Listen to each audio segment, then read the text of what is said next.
This week, Steve and Robin get to slow their pace a bit as they get settled into the sweet little town of Oriental, North Carolina, just in time to ring in the new year. Thanks as always for watching and subscribing to the channel, but there wouldn't be much to see here if it wasn't for your continued support on Patreon. You helped build and launch Arabella, and now you make the journey possible. Thank you.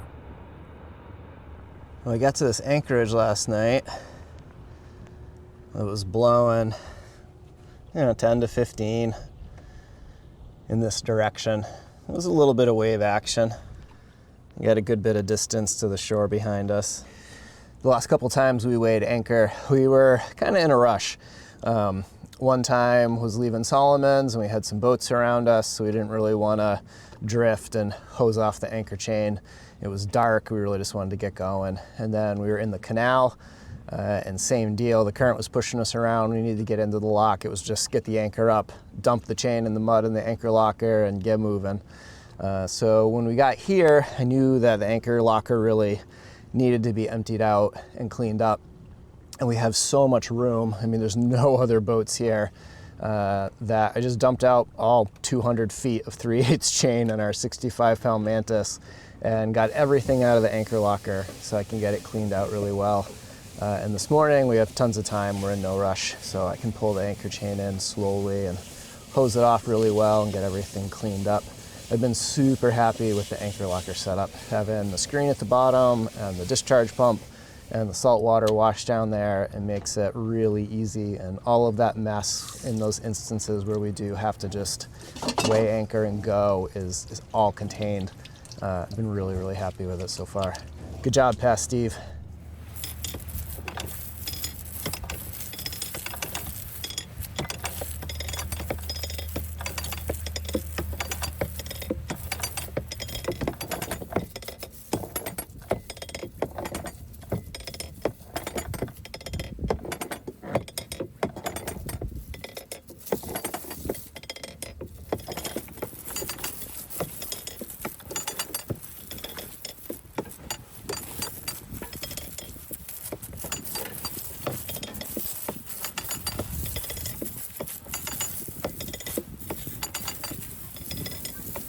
If you want to fire up the motor, we can start heading out. Anchor's up.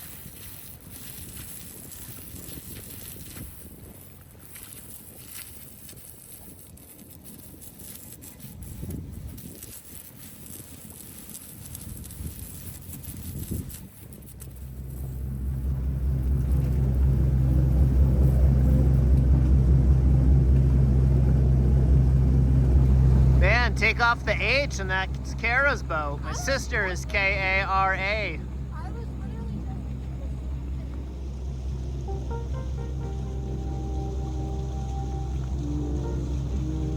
Marine supply, fuel, seafood. E-food, yeah. I think it was once upon a time seafood, now it's just e-food. Everything's going electronic now. And a pirate boat, apparently. Surrender your booty. Some cannons. Some square rig. That is quite the trip.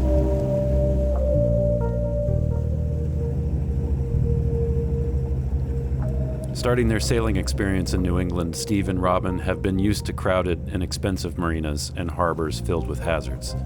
But here along the Intracoastal, the famed Southern hospitality is in full effect, and they were about to get a big dose of it.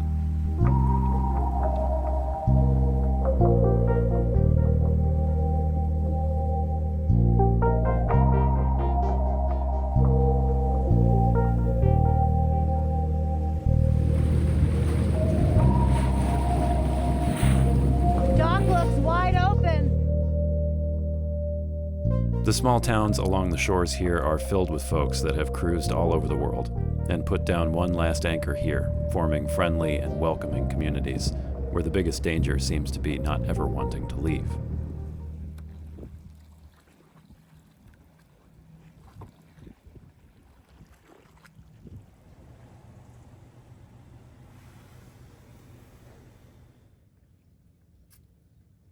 The town got its name from a shipwreck. The sailing steamer Oriental was a federal transport ship during the Civil War that ran aground near Cape Hatteras. Back then, Oriental was known as Smith's Creek. The wife of the postmaster then thought the village needed a better name. Somehow she came across the nameplate of the sunken vessel, and it seemed to have made an impression. The local history museum doesn't have the original nameplate of the ship, but the place is filled with town history and lore, the possessions of Oriental's noted citizens, and an explanation for the obsession with dragons that can be found in one form or another all over town. The old theater, right up here on the corner, and it had 2 projectors in it, just like this. They didn't have lights in them. They had carbon. See the smokestack? And the carbon actually burned brighter than a light did. And they would hook the film up. We'd get the film in every other day, and it was in rolls about this big, and it would go through the machine and, of course, go on the screen.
Steve's friend Jeff came into town for a visit. They went to college together and still keep in touch. Jeff is now a park ranger in Florida and has been talking with Steve about some of his favorite places there, which may or may not be influencing the final destination for the winter. Stay tuned for more of an update on that.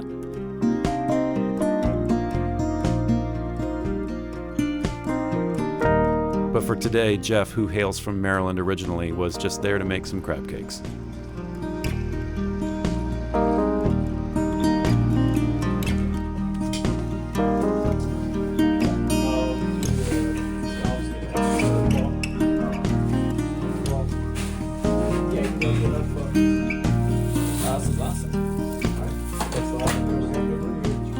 Thank you so much. Whoa. For dinner. Crab cakes. Crab cakes.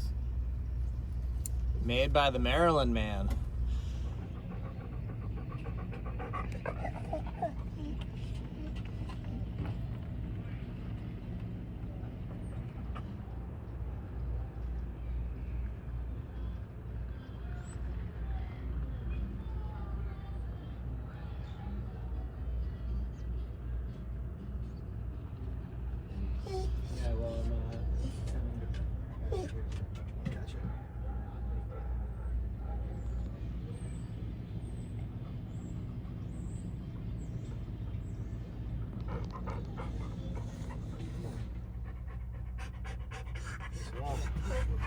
Crab cakes. Finished product.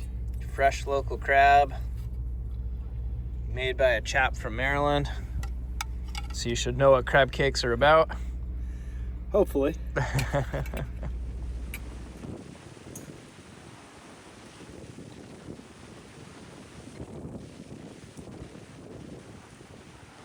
After a few days in Oriental, Steve and Robin were becoming relatively well known, with everyone wanting to know who was on the new boat tied up at the town dock. And with that came an invitation to participate in the town's New Year celebration in a few days, naturally involving a dragon.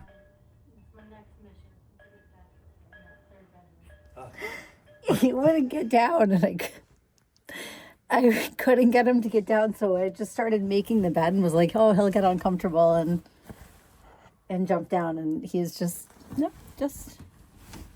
letting me stack the blankets right on up there. So don't bother moving, Akiva.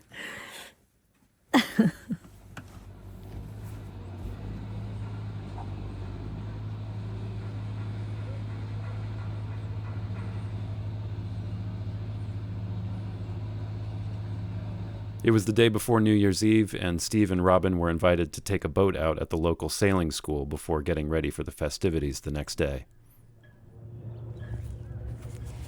Hi. Oh my goodness, that face. Oh my goodness. You love those butt scratches.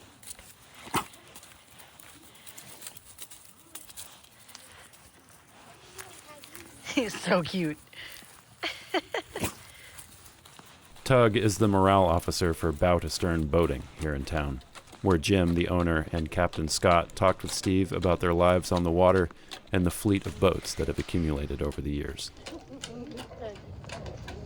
We've got sailboats, Sabre 28, Monk 36, 3 cows that we use, 3 Cape Dories that we use, the Typhoons, and then we've got 7 more bigger boats on the other side of the bridge. Well, how'd you end up acquiring so many different boats? I have that addiction. I think It goes back to that moderation thing we were talking about earlier. yeah, I get one boat, and next thing you know, I'd like to have a fleet. So we had 1 Cape Dory, and it's like, oh, they're so cool, let's get some more. So we ended up with 3, and I'm still looking for other Cape Dories, so I constantly will. I mean, Cape Dories of any condition, because we take those, and that makes for a great winter project. We get some kids involved, Yeah. and next thing you know, they're going.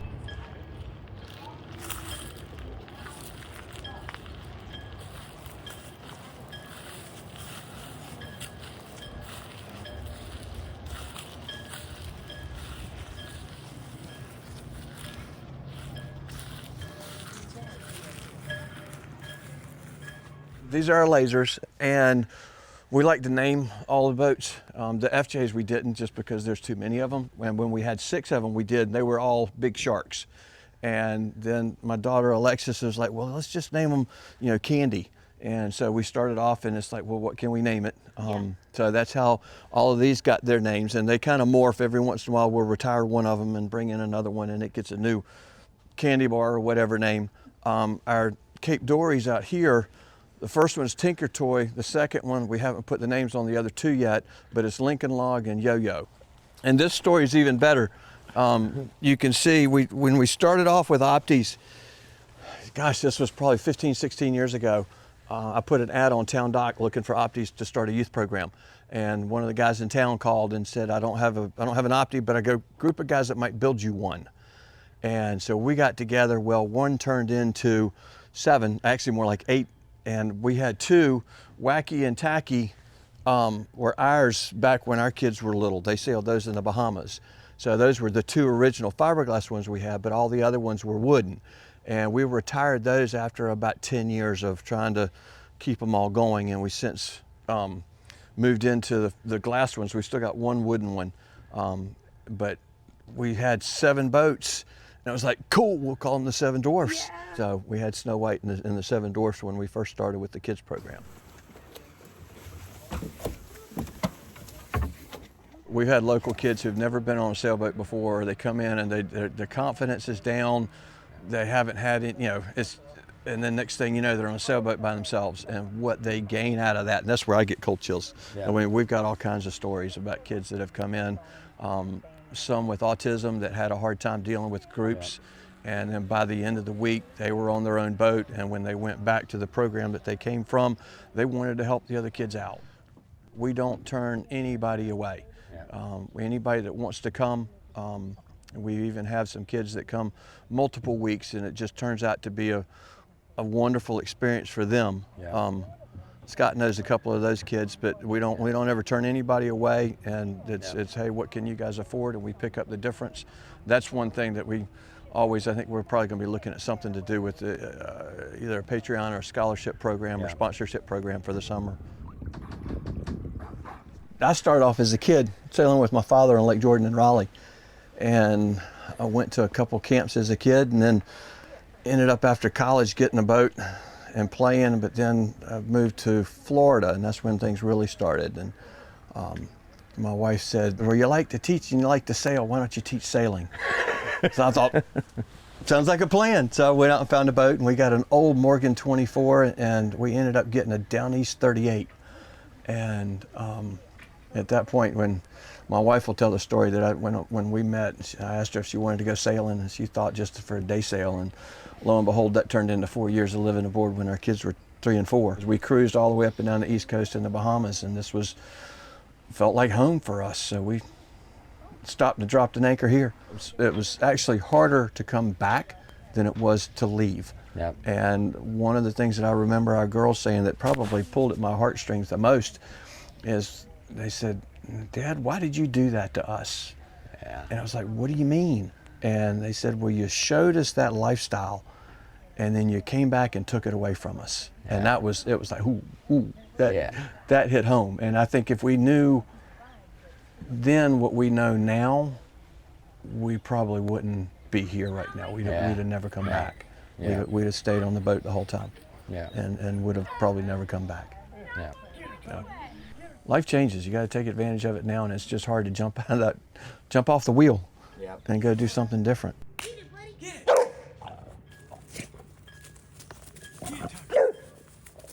I lived aboard for 17 years, and I just now moved off the boat.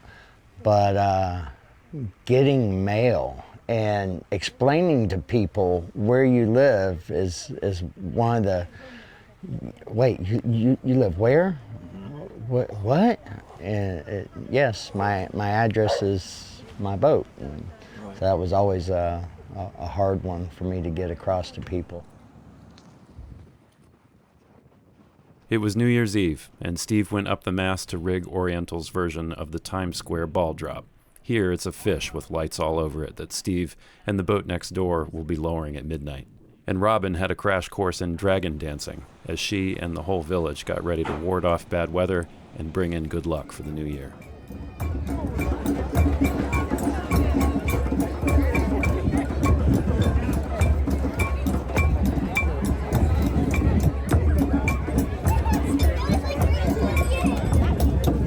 That was your dragon. Do you think it was? I think so. Oh, that would be great. That's a manageable size. Should we For go? my first dragon, you know.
You too.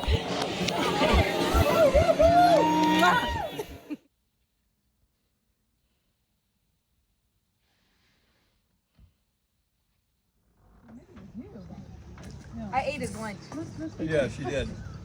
I said you snooze, you lose. Next week, the stay in Oriental continues while Steve and Robin take some sailing lessons from Captain Scott, earning their first ASA certifications in keelboat sailing and coastal cruising. See you next Friday. This one's going to have a lot more motion than our boat. It's going to be awesome. I can't wait. It's going to be super fun. It's a rockin', rockin' and a rollin'.